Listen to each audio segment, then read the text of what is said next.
नमस्कार।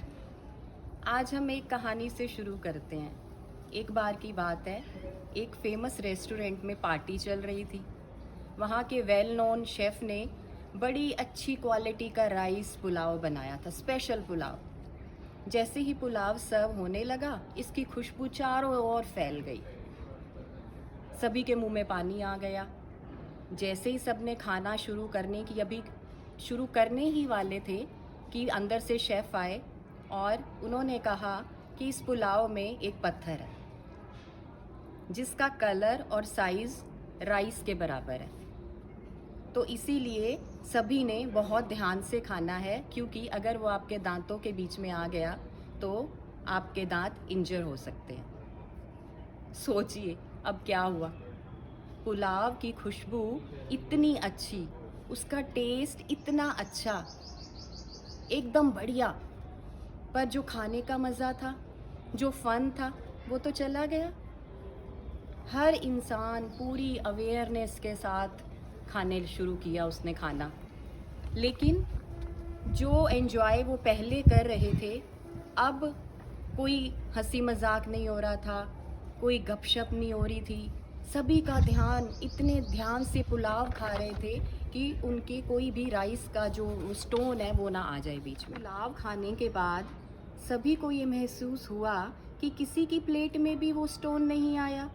तो उन्होंने शेफ़ को बुलाया और पूछा कि क्या हुआ, वो तो स्टोन तो था ही नहीं। तो शेफ़ ने कहा कि बाकी सारे स्टोन्स तो मैंने निकाल दिए थे, तो मुझे डर था कि शायद एक दो स्टोन्स रह गए हैं, इसीलिए मैंने आप लोगों को वार्न किया था। पर अब तक सब इतने थक चुके थे कि इतने टेस्टी पुलाव के बारे में किसी ने बात नहीं की, क्योंकि खाने का स्वाद और मज़ा दोनों जा चुका था। फ्रेंड्स, आज इस कोरोना पैंडेमिक में हमारी ज़िंदगी भी इस टेस्टी पुलाव की तरह है, जिसमें ये कोविड-19 का पत्थर आ गया है। कुछ पता नहीं कब, कैसे, किसको ये वायरस अपनी चपेट में ले ले। सुकून से ज़िंदगी जीने का मज़ा ही चला गया है। अगर अनलकीली किसी को ये कोरोना अपनी चपेट में ले लेता है, तो उसकी हेल्प के लिए कोई नहीं आगे आता।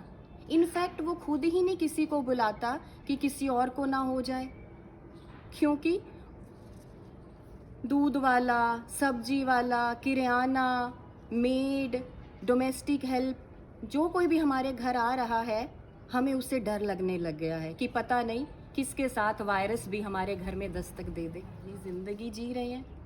पहले जब कोई छींकता था तो हम कहते थे गॉड ब्लेस, तुम्हें कोई याद कर रहा है। पर अब जब कोई छींकता है तो सबके कान खड़े हो जाते हैं। और दोस्तों, सबसे बड़ी बात यह है कि हमें मालूम ही नहीं है कि यह कितने दिन तक चलने वाला है।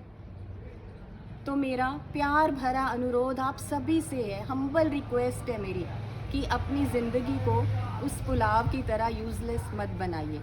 सारा दिन कोरोना को लेकर नेगेटिव थॉट्स, नेगेटिव बातें, नेगेटिव न्यूज़, पोस्ट मत देखिए, मत सुनिए। कोशिश कीजिए कि अपनी हॉबीज़ को फिर से डेवलप करें। मोटिवेशनल वीडियोस देखिए, अच्छी अच्छी बुक्स पढ़िए, कोई क्रिएटिव आइडियाज़ जो हैं वो आप देखें, कोई यूट्यूब पे, कोई गूगल पे, और कुछ नया करने की कोशिश करें। कॉमेडी शोज़ देखें। अपने आप से किलोज़ और टन्स में अपनी खुशियाँ खरीदें। बस कुछ ही दिनों की बात है, फिर से खुशहाली आएगी।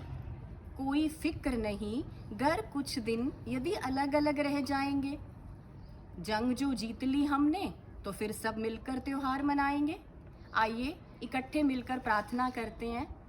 सर्वे भवन्तु सुखिनः, सर्वे सन्तु निरामया, सर्वे भद्राणि पश्यन्तु, मा कश्चित् दुःखभाग् भवेत्।